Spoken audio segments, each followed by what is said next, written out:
ഞാൻ അപ്പോഴേ പറഞ്ഞാലും മരക്കൂടി നടപടിയാവൂലെന്ന്. ആൾക്കാരൊക്കെ പ്രൈസ് അടിച്ച കാശ് ചോദിക്കാൻ തുടങ്ങി. കുറച്ചേ ഉള്ളു, എന്നാലും കൊടുക്കണ്ടേ. എല്ലാം കൂടി ഒരു 10-25,000 വേണ്ടി വരും.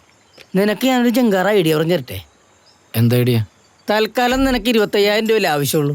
ആ, നീ ഒരു 50,000 രൂപ ലോൺ എടുക്കുക. ബാക്കി 25,000 കൊണ്ട് നമുക്ക് ഈ ടെൻഷൻ മാറ്റാൻ ഒരു ടൂർ പോകാടാ. ഒരൊറ്റടി എന്നാണ്ടല്ലേ. ബാക്കിയുള്ളവനോട് സഹകരണ ബാങ്കിൽ ആധാരം വെച്ച് 4 ലക്ഷം രൂപ ലോൺ എടുത്തിട്ട് ഇപ്പൊ പലിശയും കയറി വീട് ജപ്തിയാറായി. അപ്പോഴവന്റെ പിന്നെ ലോണ്. അതെ, പ്രാക്കുവാനുണ്ടല്ലോ. ഒന്നിറങ്ങിയ മോളെ, നീ അറിഞ്ഞ നിന്റെ കട സീലി വെച്ച് കട പൊളിക്കാനുള്ള നോട്ടീസ് കിട്ടി. ക്ഷണക്കത്ത് പഠിച്ച് ആൻസി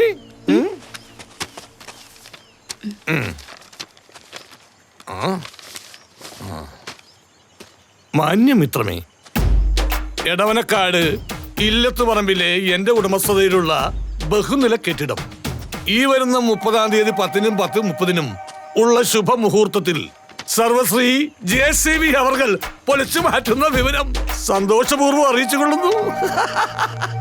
ഇന്ന് നവകേരള സൃഷ്ടിക്ക് വേണ്ടി വികസന നായകൻ അവറാച്ച TT ഒപ്പപ്പ് NB തുടർന്ന് ഗംഭീര തേയില സൽക്കാരവും ഉണ്ടായിരിക്കുന്നതാണ്. എന്റെ മൂത്ത മോളെ കെട്ടിക്കാനായി അത് വിൽക്കാന്ന് വിചാരിച്ചിട്ടാണ് നിന്റെ അപ്പനോട് കടയൊഴിയാൻ പറഞ്ഞത്. അപ്പൊ അയാൾക്കത് പറ്റൂല. അവസാനം അവളൊരു പരനാറിയുടെ കൂടെ ഒളിച്ചോടിപ്പോയി. അതോടെ ഞാൻ ഈ നാട്ടിൽ മൊത്തം നാറി. അതാ അങ്ങോട്ടേക്ക് നോക്കൂ, ഇതെന്റെ 2ാമത്തെ മോളാണ് ആൻസി. ഇവളുടെ കല്യാണമെങ്കിലും എനിക്ക് അന്തസ്സായിട്ട് നാറാതെ നടത്തണം. ഇവളും കൂടി ഒളിച്ചോടിയാ പിന്നെ കട വിൽക്കണ്ടല്ലോ. തൂറുതണ്ടി, നിന്റെ കാശ് മുഴുവൻ ആ നേപ്പാളിൽ കൊണ്ടുപോയില്ലടാ. പ്രാക്കടാ പ്രാക്ക്. 2 പെമ്മക്കളുള്ള ഒരു ബിൽഡിംഗ് ഓണോടാ പ്രാക്ക്. നിനക്ക് ഇതിലും വലുത് വരുവടാ, നീ കണ്ടോടാ.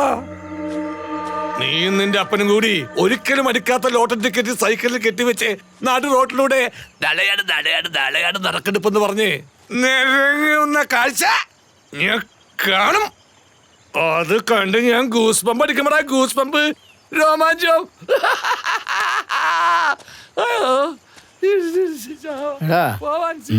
ഇയാളെ ഞാൻ വിചാരിച്ചൊരു ദുഷ്ടനൊന്നുമല്ല കേട്ടോ, അതിലും കൂടി എന്തായിട്ടാണ്. കട ഏതായാലും 30-ാം തീയതി പൊളിക്കും. കാണാൻ വന്നോട്ടറാ ഓട്ടറാ.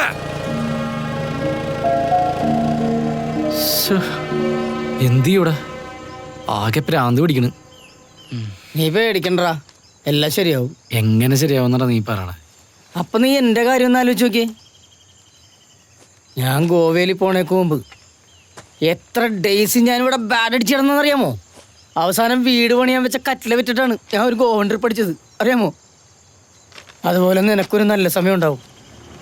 എല്ലാത്തിനും ഞാൻ നിന്റെ കൂടെ ഉണ്ടാവൂടാ. എടാ പീറ്ററേ, എന്താ ഇവിടെ? ആ, നത്തിങ് ഡൂയിങ്, സിംപ്ലി ടോക്കിംഗ്. എങ്ങോട്ടാ? വേളാങ്കണ്ണി പോരുന്നോ?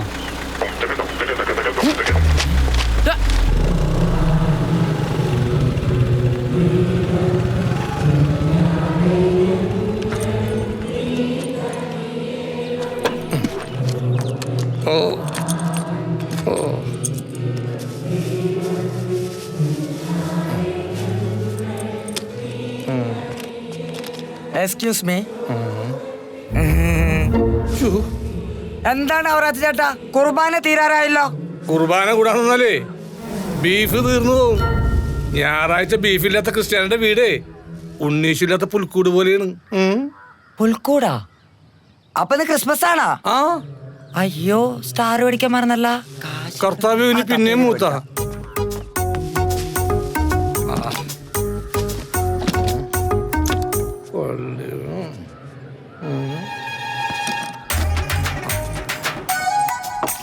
ഒരു ചായ. ഈ ലോട്ടറി അടിക്കണത് ഒരു കണക്കിന് നഷ്ടമാണ്. 80 ലക്ഷം അടിച്ചാ 50 നമുക്ക് കൈ കിട്ടുള്ളൂ, 30 നഷ്ടം. ഒരു ചായ പറഞ്ഞ 1/2 ഗ്ലാസ് ചായ. ഇതല്ലേ അതിന് വലിയ നഷ്ടം. അല്ലേലും വെറുതെ കിട്ടുന്ന കാശല്ലേ, ഒരു കാര്യത്തിന് ഉപകാരപ്പെടില്ല. ആർക്കാണ് ഇപ്പൊ വെറുതെ കാശ് കിട്ടിയത്? അപ്പൊ ചേട്ടൻ അറിഞ്ഞില്ലേ, നമ്മുടെ ബേബിയുടെ കടയിൽ നിന്ന് എടുത്ത കാരുണ്യ ലോട്ടറിക്കാണ് 1ാം സമ്മാനം. 80 ലക്ഷം രൂപ. എത്ര? 80. കർത്താവേ കരുണയുള്ളവനാണ്. ഒരുത്തന പാവപ്പെട്ടവനെ മരിച്ച് 10 പതിനെന്നെ കൊണ്ട് പോയില്ലേ? അതൊക്കെ കർത്താവ് കാണാതിരിക്കോ? ആർക്കാ അടിച്ചത്? ആർക്കാണെന്ന് അറിയാൻ പാടില്ല. എന്തായാലും സ്ഥിരമായിട്ട് കിടക്കുന്ന ആർക്കും അല്ലെന്നാണ് കേട്ടത്. എടാ ഊട്ടിയെ കൊടക്കനാലിലേക്ക് വിളിക്കണേ. ആ ഓക്കേടാ. പോട്ടെ പോട്ടെ. എന്തായാലും നമ്മുടെ നാട്ടിൽ ആദ്യമായിട്ടാണ് ഒരാൾക്ക് ഫസ്റ്റ് പ്രൈസ് അടിക്കണത്. അതും 80 ലക്ഷം. 80 ലക്ഷം. എല്ലാരും ഉണ്ടല്ലേ? ആ ടൂറുകാരൻ വന്നാ അങ്ങനെ അവസാനം നമ്മുടെ നാട്ടിലും വന്നു തുടങ്ങിയ ഭാഗ്യം. അതും 80 ലക്ഷം. കമ്മീഷൻ കിട്ടും 10%. ആ എന്താ നിങ്ങൾ പറഞ്ഞ എനിക്കൊന്നും മനസ്സിലായില്ല. ആ അപ്പൊ നീ അറിഞ്ഞില്ലേ? എടാ നിന്റെ കൂട്ടുകാരന്റെ കടയിൽ നിന്ന് എടുത്ത കാരുണ്യ ലോട്ടറിക്കാണ് ഫസ്റ്റ് പ്രൈസ്. ബേബിയുടെ കടയിലാ? ആടവധൂരി ആണോ? അത് ശങ്കാറല്ലത്. ആർക്കാ അടിച്ചത്? അതറിയാൻ പാടില്ല. ആർക്കായാലും എന്താണ്, നമ്മുടെ ബേബിക്ക് 8 ലക്ഷം രൂപ കമ്മീഷൻ കിട്ടൂലേ? പിന്നെ 8 ലക്ഷം ഒന്നും കിട്ടിയായിരിക്കൂല. അതൊക്കെ വെറും അന്ധവിശ്വാസമല്ലേ? അല്ലടാ കിട്ടും. ആ ഞാനൊന്ന് അവനെ വിളിച്ചു നോക്കട്ടെ. അങ്ങനെ വിളിക്ക്.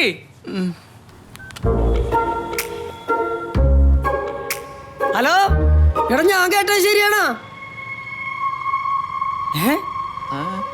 ടിക്കറ്റ് വിറ്റിട്ടില്ലേ? ഭാഗ്യവാനേ. അപ്പൊ 80 ലക്ഷം അടിച്ചേക്കണത് ബേബിക്ക്. നമ്മുടെ ബേബിക്കാ? അത് കളിക്കല്ലേ? നമ്മുടെ ബേബിക്കാ? അടിപൊളി. 2 ബെഡ്റൂമേ ബാത്റൂമേ അറ്റാച്ച്ഡ്. അവറാച്ച മുതലാളി കേട്ടാ? 80 ലക്ഷമാണ് ബേബിക്ക്. തന്റെ പ്രാക്കിന്റെ ഗുണോടോ താനല്ലേ പറഞ്ഞത് ഇതിലും വലുത് കിട്ടുന്നു? കിട്ടിയടോ, കിട്ടി. 80 ലക്ഷം. 80 ലക്ഷം കിട്ടി. ഞാൻ അടിച്ചു പൊളിക്കും. എന്തോരം ടൂറ് ഞങ്ങൾ പോകുന്നറിയാമോ?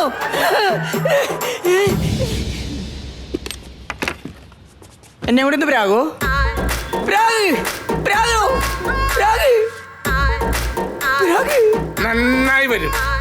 നീ നന്നായി വരും. നന്നായി വരും. അല്ല പിന്നെ എണീറ്റ് വല്ല പണിക്കും പോടാ പടകളെ. ലോട്ടറി എടുക്കാൻ നടക്കണം. ഇനി എന്റെ പിരാക്കൊണ്ടാണ് അവന് ലോട്ടറി അടിച്ചത്? അങ്ങനെ സാധ്യതയില്ല. ഇനി ആയിരിക്കോ?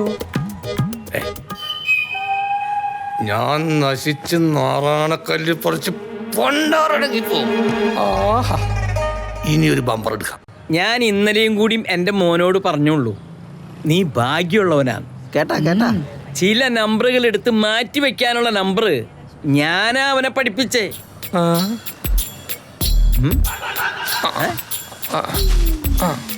ആരാത്? അവറാച്ചനോ? കേറി വാടാ അവറാച്ച. ഞങ്ങള് കോടീശ്വരന്മാർക്ക് അങ്ങനെ വലിപ്പച്ചെറുപ്പൊന്നുമില്ല. അവറാച്ചാന്നാ ഇന്നലെ വരെ അവറാച്ചൻ മുതലാളി എന്ന് വിളിച്ചിരുന്ന നീ ഒരു ലോട്ടറി അടിച്ചപ്പോ എന്റെ പേര് വിളിക്കാൻ വളർന്നോടാ? ദേവസി. ദേവസി എന്നാ? ദേവസി മുതലാളി. നീ നിന്റെ കട കൊടുക്കണുണ്ടാ അവറാച്ച? താൻ അത്രക്ക് വലുതായോ? Happy Christmas. Happy Christmas. ഈ കമ്പ്യൂട്ടറിന് മോർന്നായിരുന്നു. മാറി നിന്നേക്കാം. അല്ല പിന്നെ ന്യൂ ജനറേഷൻ മുതലാളി അറിഞ്ഞില്ലേ? മുനിസിപ്പാലിറ്റിക്കാരത് പൊളിക്കാൻ തീരുമാനിച്ച് ഡേറ്റ് വരെ ഫിക്സ് ചെയ്ത്. മുനിസിപ്പാലിറ്റി വരെ വിലക്ക് മേടിക്കും ഈ ദേവസി. 80 ലക്ഷാണ് അടിച്ചിരിക്കണേ. താനോ ലക്ഷം?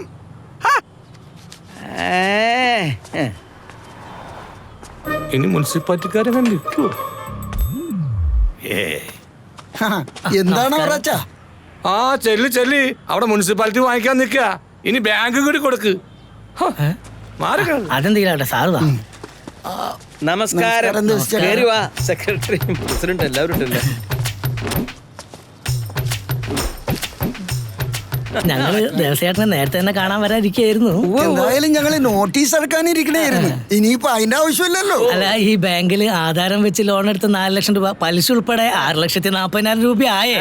ഇനിയിപ്പോ ഒറ്റയടിക്ക് സെറ്റിൽ ചെയ്യുമല്ലോ അല്ലേ? പലിശയില് കുറച്ച് ഇളവൊക്കെ ചെയ്തേക്കാം ഞങ്ങള്. അതൊന്നും വേണ്ട. 1 രൂപ പോലും കുറയ്ക്കണ്ട. എത്രയാണെന്ന് വെച്ചാ പറഞ്ഞാ മതി. പലിശയോ കൂട്ടുപലിശയോ നോട്ടീസ് അയക്കാൻ വെച്ച വകയിൽ എന്തെങ്കിലും ഉണ്ടെങ്കിൽ അതും കൂടി അങ്ങോട്ട് കൂട്ടിക്കോ. ആയിക്കോട്ടെ. ഒന്ന് പിടിച്ചേ. എനിക്ക് പൂ അലർജിയാ. നിന്റെ മേലെ എങ്ങനെ റീത്ത് വയ്ക്ക?